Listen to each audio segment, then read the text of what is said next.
Namirimo, welcome again to our second segment. Yeah, thank you so much, DRIM. Yes, sir. Yeah. We are in Kawe, where we are on our second day of, orientation of the field officers and so on. What are we doing today?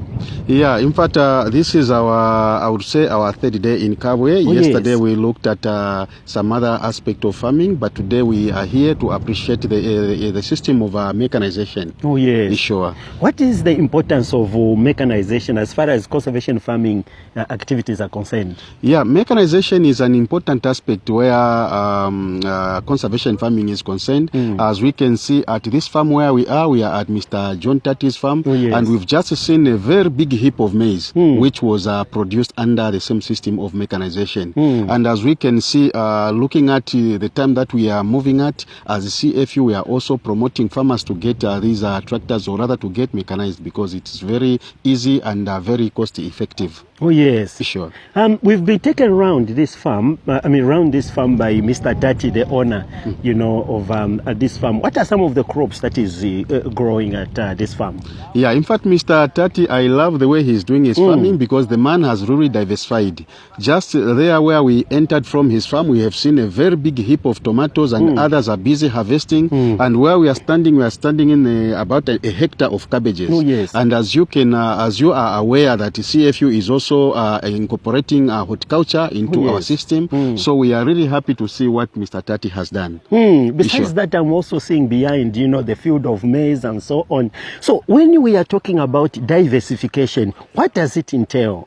Diversification is very important, because you do not just depend on rain-fed maize. This is the more reason farmers are not having their good crops, because most of them do not even have fertilizer because of waiting for some fertilizer from some other organization. But if somebody can diversify, if somebody can have at least a hectare of cabbage, rather a field of green maize, as we can see behind, you can continue to have some sales and prepare for this season. So it can be able to give you at least a good, stable inflow of cash. So are you very sure that conservation farming, is profitable?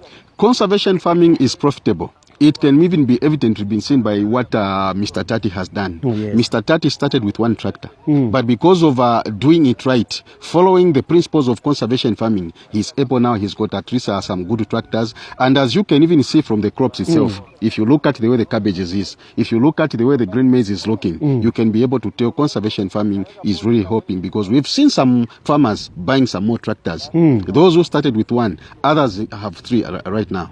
Sure. We have a misconception, lastly, with most of our farmers who think conservation farming is just for, small scale, farmers, maybe just 1 hectare and so on. But when I look at this farm, it could be over 40 hectares and so on. What words do you have to farmers who think, big farmers, for instance? Yeah, that's why it's very important for farmers to attend this meeting. Here where we are at Mr. John Tati, the whole farm is 70 hectares. Oh, 70. Yeah, 70 hectares. And the man has done over 50 hectares using the tractors. So this system of farming is not just for peasant farmer, no. It's for big farmers. Everyone who has a tractor, everyone who has even over 200 hectares is able to do conservation farming. Thank you so much. I've just had a chat, with Mr. Mirimo, the field officer in charge of Kafiwe, and look at what our farmer here in Kawe is doing. When we are talking about conservation farming, this is what it means. Every crop, it could be cabbage, it could be horticulture, it could be, cereals and many other crops, they are able to perform using the same, conservation farming. This is Oliver signing off. Conservation farming is the way to go.